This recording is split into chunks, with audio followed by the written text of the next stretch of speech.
बैलू नगे बैलू नगे recording by Rajiv rock film support की करिया कुछ का कल कैसू न दुनु बैलू नगे बैलू नगे माटी कोर के रतिया छतिया दिल कई धुई नगे माटी कोर के रतिया छतिया दिल कई धुई नगे की करिया कुछ का कल कैसू न दुनु बैलू नगे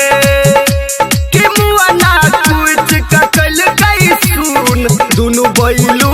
नगे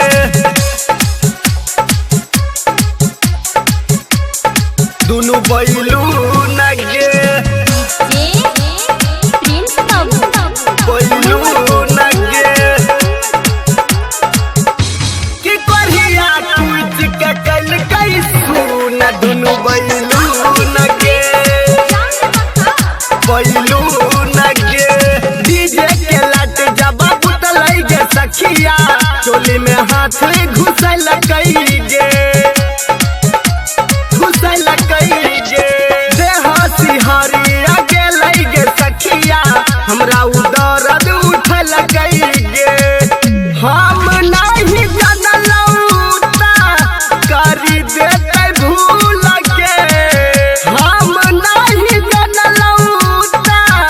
करी देते भूल के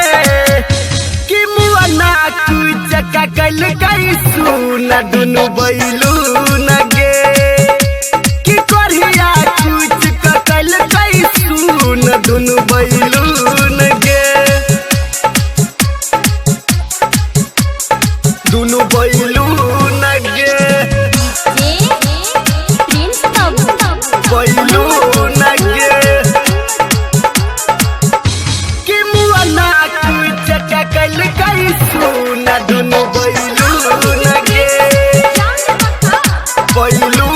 नगे देखिया ललकई छौरा रचना हमरा यारबा के खेला गे यारबा के खेला गे हालाऊ करतई छौरा रविंदरा डीजे पर कल काउली लागे सोची सोची आही बतिया भेलै माथा सुन गे सोची सोची आही बतिया भेलै माथा सुन गे कि दगला कुछ का कल कैसू न दुनु बैलू